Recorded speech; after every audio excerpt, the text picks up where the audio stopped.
How's it going, guys? So as you guys can tell, this valve, this 1-inch valve, is leaking. It's leaking actually pretty bad. So we're gonna go ahead and we're gonna replace it with this. And these are the things you need. You need some primer, some glue. You need some thread sealant.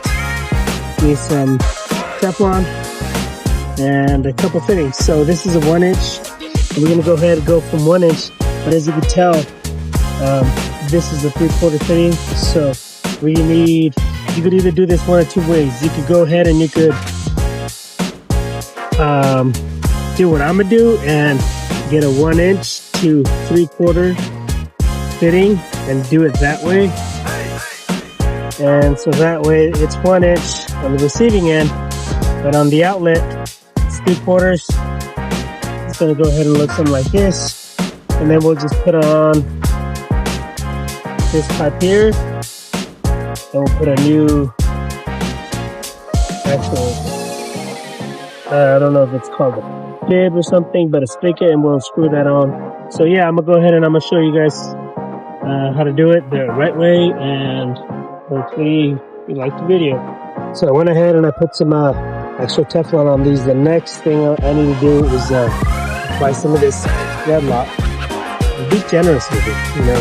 These fittings, they're tapered. I don't know if you can tell on camera, but they're slightly tapered. So when they actually, when you fit them in there, if you don't have the actual thread lock,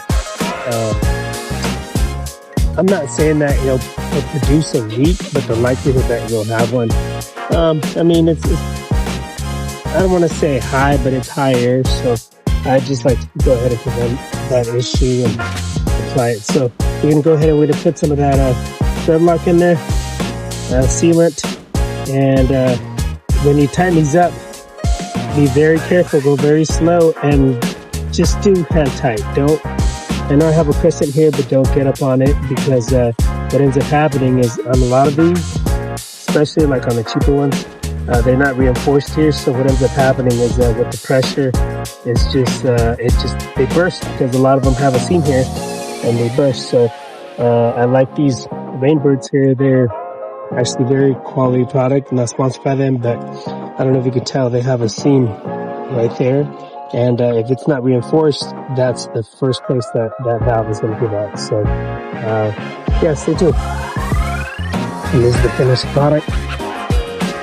You want to always make sure to turn on your valve before you go ahead and close up any holes. Make sure stuff isn't leaking and stuff. Yeah. Something that people don't really, this is a purge valve, and this is the pressure regulator. So yeah, let's see what it does when I tighten it up. Once I close it, as you can see, the pressure goes down. I turn it up a little bit more, and you could go as high as you want, but truth be told, for something like this, you don't want all that overspray. So